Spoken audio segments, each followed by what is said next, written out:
ট্যাবের টাকা ভুয়া অ্যাকাউন্টে পড়েছে।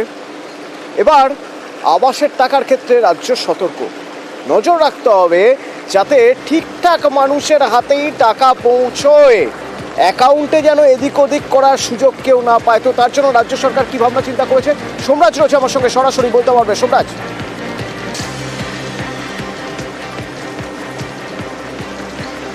দেখো, আবাসের টাকা নিয়ে বাড়তি সতর্ক রাজ্য সরকার এবং ট্যাবের টাকা গায়েব হওয়ার ঘটনার পর আবাস যোজনার যে টাকা, যাকে বাংলার আবাস যোজনা বলা হচ্ছে, এই বাংলার বাড়ি টাকা দেওয়ার সময় যাতে এই ধরনের কোনো ঘটনা না ঘটে বা সাইবার প্রতারকের শিকার না হতে হয়, তার জন্য বেশ কিছু পদক্ষেপ রাজ্যের তরফে নেওয়া হয়েছে। বিশেষ করে রাজ্যের পঞ্চায়েত দপ্তরের তরফে একটি পোর্টাল চালু করা হয়েছে, যে পোর্টালের মাধ্যমে গোটা বিষয়টি পরিচালিত হবে।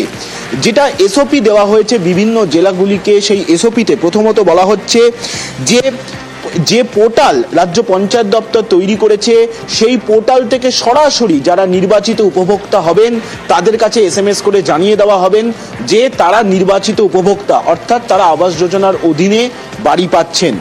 দ্বিতীয়ত, উপভোক্তাদের অ্যাকাউন্ট ভ্যালিডেশন করতে গ্রাম পঞ্চায়েত ধরে ধরে ক্যাম্প করা হবে, যা কার্যত নজিরবিহীন। তার কারণ মূলত এই অ্যাকাউন্ট ভ্যালিডেশন করার অন্যতম কারণ যাতে এই ট্যাবের টাকার মতো আবাসের টাকাও যাতে অন্য কোথাও না চলে যায়, যারা উপভোক্তা তাদের কাছেই যাতে টাকা পৌঁছায়, সেই জন্য গ্রাম পঞ্চায়েত ধরে ধরে ক্যাম্প করবে এবং সেই ক্যাম্পগুলি করার জন্য ইতিমধ্যেই জেলায় জেলায় নির্দেশিকা পাঠিয়েছে রাজ্যের পঞ্চায়েত দপ্তর। তৃতীয়ত, যেটা বলা হচ্ছে যে পোর্টালটি তৈরি করা হবে, সেই পোর্টাল থেকে যারা নির্বাচিত উপভোক্তা তাদেরকে জানিয়ে দেওয়া হবে যে কবে কোথায় গ্রাম পঞ্চায়েতের আধিকারিকরা এবং বিডিও অফিসের আধিকারিকরা এই ক্যাম্পগুলি করবেন। সেই ক্যাম্পে তাদের নাম, প্রয়োজনীয় ব্যাংকের নথি সহ যাবতীয় বিষয় যাচাই করা হবে এবং সেই যাচাই করার পাশাপাশি তারা যে তথ্যগুলি আনছে সেই তথ্যগুলি সঠিক নাকি সেই বিষয়েও তারা সম্মতি দেবে এবং তাদের যে আধার নম্বর আছে, আধার কার্ডের নম্বর, সেই আধার কার্ডের নম্বরটিও তারা নেবেন এবং তারপরে ভ্যালিডেশন করা হবে। এই ভ্যালিডেশনটি হবে পঞ্চায়েত দপ্তরের যে পোর্টাল, সেই পোর্টালের মাধ্যমে ওটিপি জেনারেট হয়ে ভ্যালিডেশন হবে, অ্যাকাউন্ট ভ্যালিডেশন হবে। অর্থাৎ এর মাধ্যমে রাজ্য পঞ্চায়েত দপ্তর গোটা বিষয়টি নিশ্চিত করতে চাইবে যে যারা নির্বাচিত উপভোক্তা, অর্থাৎ যারা আবাস যোজনার টাকা পাবেন, তারাই যাতে টাকা পান, সেই জন্যই গোটা প্রক্রিয়াটিকে এইভাবেই সাজানো হয়েছে। ইতিমধ্যেই জলপাইগুড়িতে গোটা বিষয়টির পাইলট প্রকল্পও করেছে রাজ্যের পঞ্চায়েত দপ্তর এবং আজকের পরেই বিভিন্ন জেলায় জেলায় ক্যাম্পগুলিকে কিভাবে করানো হবে সেগুলি সংশ্লিষ্ট জেলাগুলি ঠিক করবে, কিন্তু আজকের পর থেকেই গোটা প্রক্রিয়াটি শুরু হবে বলেই আমরা সূত্র মারফত জানতে পারছি যে এসওপি পাঠানো হয়েছে। অর্থাৎ এরপরও একটা ব্যাপার থেকে থাকে, সোমরাজ বলছিল বটে যে একদম নিখুঁত অ্যাকুরেট করতে চাইছে, 100% অ্যাকুরেসি যে সুনিশ্চিত করতে চাইছে রাজ্য সরকার।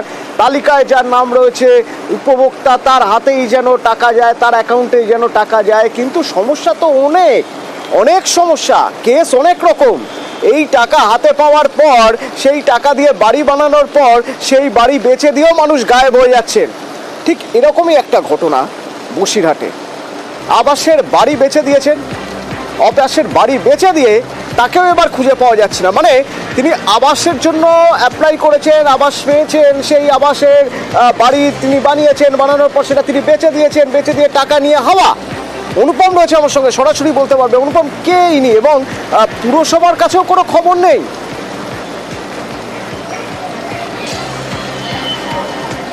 না,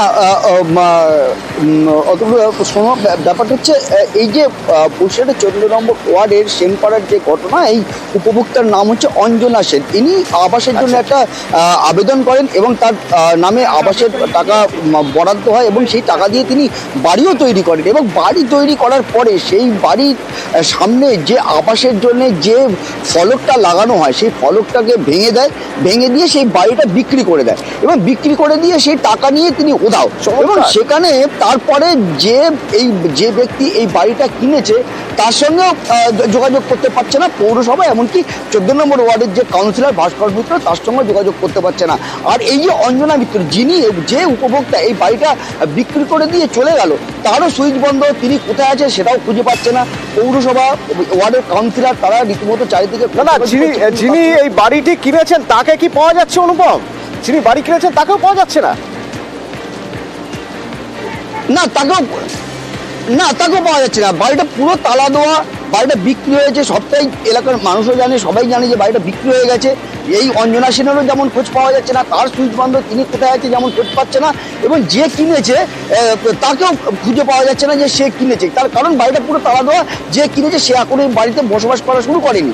এবং এই যে 14 নম্বর ওয়ার্ডের যে কাউন্সিলর বাড়িটা যে বিক্রি হয়েছে সেই খবর জানা গেল কিভাবে? বাড়ির যে হাত বদল হয়েছে তা জানা গেল কিভাবে? কত টাকায় হাত বদল হয়েছে জানা গেছে?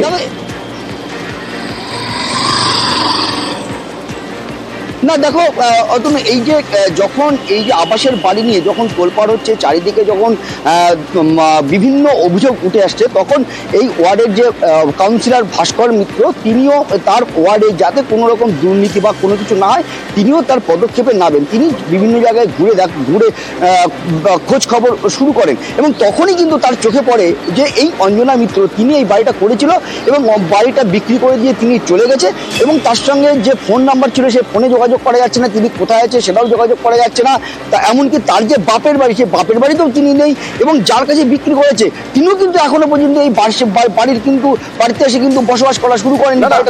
অনুপম, আমি জানতে চাইছি যে বিক্রিটা হয়েছে এটা জানা যাচ্ছে কিভাবে?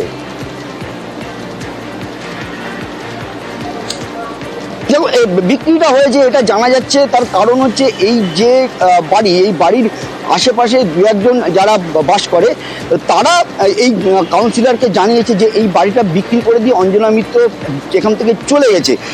এবং যে কিনেছে সে দু একদিন এখানে এসেছে। অনুপম, এবার আমার তোমার কাছে একটা প্রশ্ন থাকবে। পুরসভা এলাকার মধ্যে একটা বাড়ি বিক্রি করতে গেলে পুরসভার কোনো কাগজপত্র সেখানে লাগে না, পুরসভার কোনো অনুমতি লাগে না, সেই অনুমতি তাহলে দিল কে?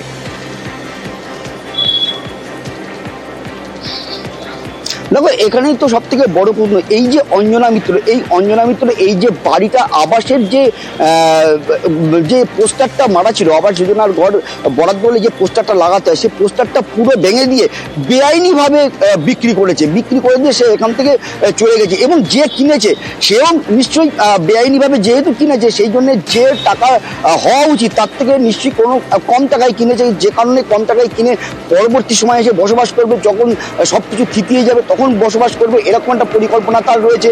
কিন্তু এখন যেহেতু চারিদিকে ধরপাকড় শুরু হয়েছে, চারিদিকে খোঁজাখুঁজি শুরু হয়েছে, যিনি বেচেছেন তিনিও গায়েব, যিনি কিনেছেন তিনিও গায়েব। কাউন্সিলর তো ঠিক কথাই বলছেন।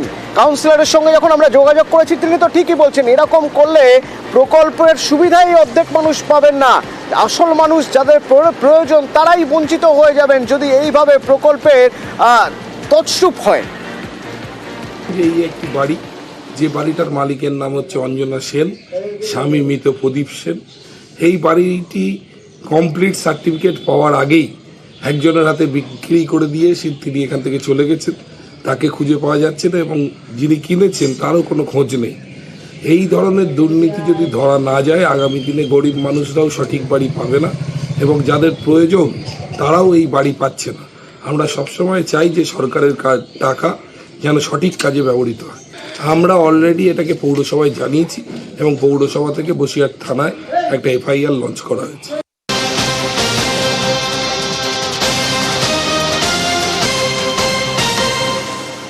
বসিরহাট পুরসভার কাউন্সিলররা পাড়ায় পাড়ায় এলাকায় ঘুরছেন, দেখছেন যে আবাসের বাড়িগুলো ঠিকমতো হয়েছে কিনা, বাড়ি করা হচ্ছে কিনা। যদি না হয় তাহলে টাকা ফেরত দিতে হবে সেটাও জানিয়ে আসছেন। আর ওদিকে মালদায় পুর প্রধানের বিরুদ্ধে এই অভিযোগ, তাকে কাটমানি দেওয়া হয়নি বলে তালিকা থেকে নাম গায়েব হয়ে গেছে।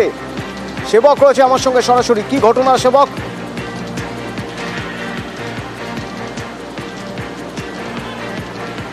একদমই, দেখো মালদায় অভিযোগ উঠেছে হরিশ্চন্দ্রপুর এলাকায়, যেখানে পঞ্চায়েত প্রধানকে তাকে টাকা দেওয়া হয়নি, কিন্তু সিপিএম এর পঞ্চায়েত প্রধান, আর এই কারণেই বৈধ উপভোক্তা যিনি কাঁচা বাড়িতে বসবাস করেন তার নাম কেটে নাকি বাদ দিয়ে দেওয়া হয়েছে। যিনি তৃণমূল করেন অভিযোগ করছেন যে সেখানে তারা বিরোধী, আর তাই জন্যই 20,000 টাকা চেয়েছিলেন পঞ্চায়েত প্রধান, টাকা দেননি, তাই তার নাম বাদ দিয়ে দেওয়া হয়েছে। গুরুতর অভিযোগ। যদিও পঞ্চায়েত প্রধান রাজীব খান তিনি পুরো বিষয়টি অস্বীকার করছেন। তিনি বলছেন যে হ্যাঁ, এই বৃদ্ধা যিনি অভিযোগ করছেন তার নাম হয়তো আগে ছিল, কিন্তু পরবর্তীতে সমীক্ষার পরে নাম বাদ দিয়ে থাকলে এর সঙ্গে প্রধান হ্যাঁ, যুক্ত অন্তত নয় তিনি বা দাবি করছেন তার নাম ছিল, 3 দিন আগেও ছিল। সেবক সঙ্গে থাকো, 3 দিন আগেও তার নাম ছিল। তারপরে নাকি পুরো প্রধান 20,000 টাকা চেয়েছিলেন, দেওয়া হয়নি বলে 3 দিন পরে দেখা গেল নাম তালিকা থেকে ভ্যানিশ। অভিযোগ তো সেরকমই উঠছে, শুনুন। নামের সবাই বলে তোমার নাম আছে, আর এই সামান্য 3 দিন হলো আমার নামটা কাটার, তার জন্য আমার কাছে চাইছিল 20,000 টাকা, আমি দিতে পারলাম না। কে দাবি করেছিল টাকা? প্রধান সাহেব দাবি করেছিল। আমি টিএমসি পার্টি করি, ও আছে কংগ্রেস, আমি টিএমসি, তার জন্য আমার নিজস্ব আছে, তবুও আমার ঘরটা কেটে দিল। আর ওদিকে কংগ্রেসের পঞ্চায়েত প্রধান, যার বিরুদ্ধে অভিযোগ উঠছে কাটমানি চেয়েছেন নাকি 20,000 টাকা, সেটা দেওয়া হয়নি বলে তালিকা থেকে নাম বাদ চলে গেছে, তার সঙ্গে আমরা যোগাযোগ করেছিলাম। তিনি বলছেন এরকম অভিযোগ ভিত্তিহীন। তো যাদের তালিকায় নাম কাছে তো ওটা কমপ্লেন করবো, কমপ্লেন নিয়ে আমরা যতটা পারবো চেষ্টা করে সলভ করবো। এবার যেটা ইনকোয়ারি টিম যেটা সার্ভে করে যেটা পেয়েছে দাদা, ওটাই পেয়েছে। এবার সার্ভে তো আমরা করিনি, আমাদের পঞ্চায়েত লেভেল থেকে কিছু ছিল না, যা করেছে ব্লক লেভেল থেকেই করেছে। কটা বঞ্চিত আছে না আছে ওটা যারা ইনকোয়ারি টিম করেছে দাদা ওরাই বলতে পারবে, এবার অফিস লেভেলই বলতে পারবে।